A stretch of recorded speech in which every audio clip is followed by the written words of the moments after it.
Okay, this is going to be my last statement that I make about this because it's more about the very desperate use of racism. And this might go off on a bunch of tangents because it's getting out of hand now. These celebrities, these celebrities who get to the places they get to, they don't get there by giving a fuck about black people, these black celebrities, they don't get there by giving a fuck about black people. You'll often hear them say things like, well, business is business. The numbers are the numbers. Check the numbers. Blah, blah, blah, blah, blah. Now, if anyone knows that the Grammys are a pay-for-play kind of thing, it's Jay-Z. So, I can't remember the last time Jay-Z's dropped a song that made me lose my shit. But, here he goes. He's up on the stage. He's receiving an award. An award no one had to give him. And he proceeds to basically, bash every single artist that's ever been nominated for a Grammy, by saying, some of y'all don't even belong up here, despite obviously buying 3 Meg Thee Stallion Grammys, a year prior. I personally don't think Meg Thee Stallion deserves a Grammy for fucking anything, but, clearly,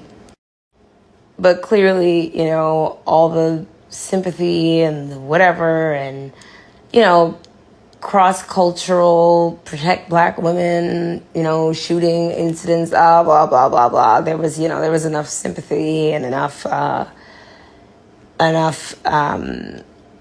obedience on Meg's part for Jay to go pay for those Grammys. Because Jay, stop, come on. We know that the Grammys get paid for. So he gets up there, he goes, oh, this is the most awarded artist of all time, but she has no album of the year award. All I heard was, so God damn it, we spent all this money buying all these awards, and we didn't get an album of the year award? Nigga. Do you know how many artists there are making music? Let's in a perfect world, let's pretend that the Grammy Awards are truly a meritocracy and the Grammy board can't be bought with fruit plates and, gadgets and tickets and things like that. And let's assume that in a perfect world, the Grammy Awards are a meritocracy. There are lots of artists who don't have the money to campaign for themselves to get a Grammy, but surely deserve Grammys. Okay? So, I don't know if Jay was trying to bully the Grammy boards into, giving them the album of the year award, but that's certainly not going to work. And then, when Beyonce releases this PR statement about the thing, she cites, how I felt after leaving the CMAs made me want to, basically made me want to get them back. So you kind of, in a whole bunch of words, said, if I can make that statement succinct, that you are doing this out of spite and not out of any desire or even care for country music. And, post 2014 society, politically correct society, in post 2014 politically correct society, white institutions or just white people in general are terrified of being called a racist or have it be insinuated that they are racist. And that PR statement basically insinuated that you think the Country Music Awards are racist, which is like how do you think you're gonna like accuse people of being racist and then try to force yourself into their space? You know, it's kind of it's like, yeah, like Jay-Z and Beyonce are pretty much bullying. Yeah, you're bullying country music because it is its own like little ecosystem. You're bullying them with these like buzzwords like racism and whatever and what fucking else into giving you an Album of the Year award. That's really lame. It's really lame, you know? I would think that at this point, an artist of that stature, if you want to make a fucking country album, make a country, just do it. Just do it. Why do we have to talk about racism? I would really, really suggest that everyone on the team, the PR, everyone, just stop talking. Just stop talking and just release the album. If it's good, it's good. If it's not good, it's not because you're black. It's because it's bad. It's just because it's bad. Don't make it a racial thing, and don't make and you know, like, that's not even the definition of racism. You use the word is being used improperly. This shit is fucking pitiful. And furthermore, it's like not fair to just keep exhausting black audiences with these like, you know, like stop trying to rile us up. This is what they all do when they don't get their way, despite, you know, all of the other amazing things that they've been able to acquire and achieve due to whatever, you know, talent, relationships, whatever. Just, you just look ungrateful, you look greedy, you look like you're just not here for music. It just looks like a stunt, but a really badly orchestrated one. This is the same exact thing that we just witnessed with Diddy and Diageo. Now, I don't know when Diddy thought that he was a luxury item or a luxury person. And let's just talk about like Reposado. So I have this thing that I say was about Jamaican food and soul food. You know, there's no such thing as okay Jamaican food. There's no such thing as okay soul food. It's either like amazing soul food or like amazing Jamaican food, or it's trash. It's bad. There's never any in between. Reposado is kind of the same. You know, it's the same. So here you have a Diddy, and god damn it, this is like the dumbest shit. It's like, this is so stupid. Like, you gotta know your opponent before you start striking, you know? Diddy wants to accuse Diageo of being racist because, well, really because just out of sheer jealousy of them acquiring George Clooney's Casamigos for $1 billion. In what world? Like really, in what world does Diddy think he is at all comparable to an Oscar-winning actor, how do you compare your ghetto-ass self, your ghetto-ass self, this ghetto man who, and if I recall correctly, I remember when Ciroc first came out, the big thing was the Coco Loso, and it was being, using rappers and just urban lifestyle to promote it and all that stuff. How do you compare that to and it's not like Diddy knows anything about manufacturing vodka. You know what I mean? Like, George Clooney actually went down there and did some work, Like, the two of you guys are not even in the same fucking lane. You're not even in the same fucking lane. Not even close. And once again, Reposado is one of those things where it's like either it's really good or it's like, like I'm choking, It can be a pretty harsh alcohol. And that De Leon Reposado shit was some rubbing alcohol, honey. It didn't mix well with anything. It just wasn't a good product. So to turn around and then accuse Diageo of racism because they bought a product is stupid.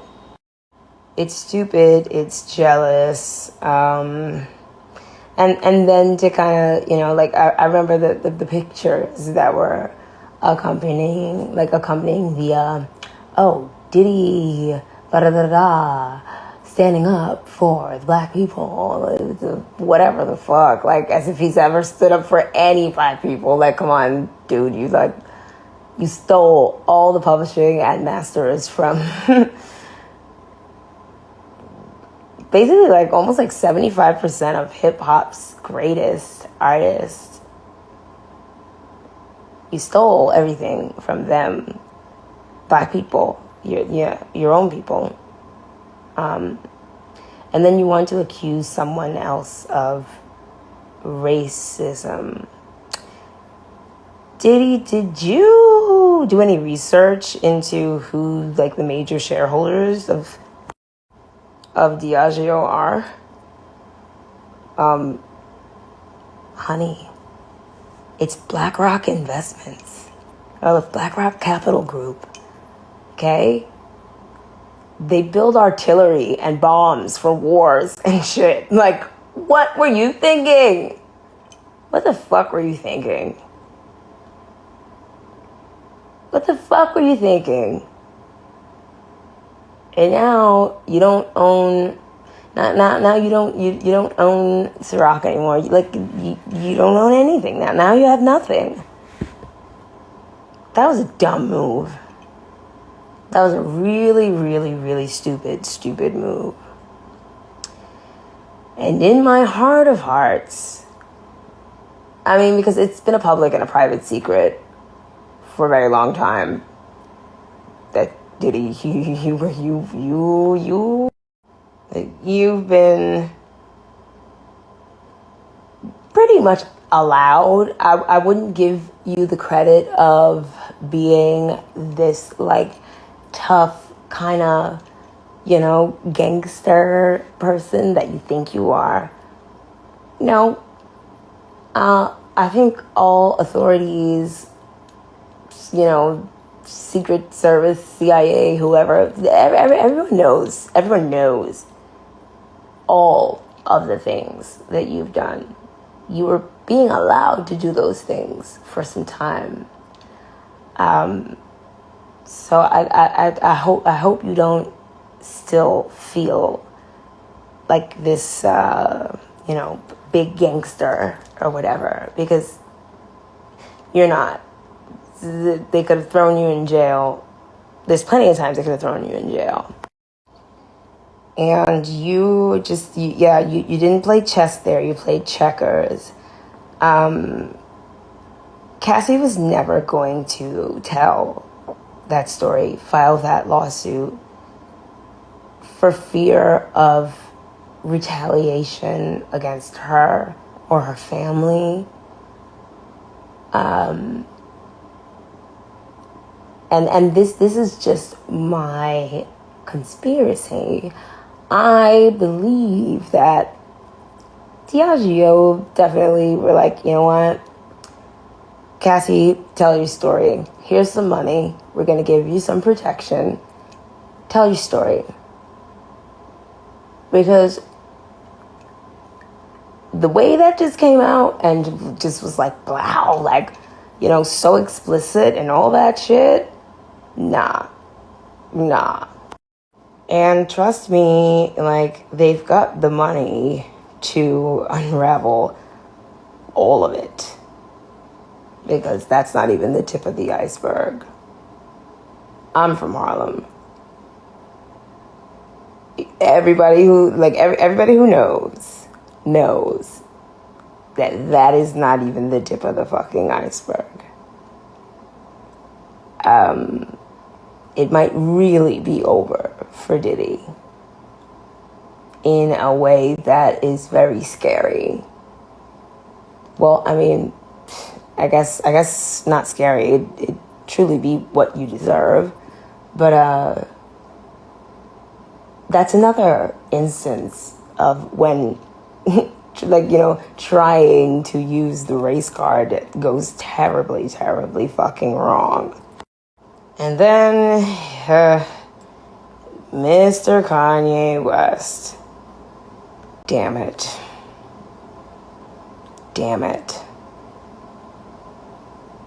God damn it. I have to say that one was the most embarrassing. Because, you know, Kanye has made it a point, publicly and privately, to, through his behaviors, let his black colleagues, black artists, black peers know that he doesn't value them, and or he thinks he can get away with, you know, making people work and not paying them or stealing ideas, because, you know, in his mind he just assumes, oh, this is just like a poor black artist from wherever, like, they don't have the money to go to court with me, so I'm just gonna do whatever I want to do, and I'm gonna go kiss Trump's ass and call a black woman in the audience Sister Soldier, and you know, call George Floyd's wife ugly and shit like that. But then when you misstep. And another thing, like, I don't know, Kanye's behavior is, like, really bizarre. I'm not all the way convinced that this is a symptom of some mental disorder he has. I believe that Kanye might still be struggling with a bit of opioid addiction, or, you know, just like the withdrawal addiction, whatever it is. And I think he might be, like, suffering in private, because the behavior makes no sense.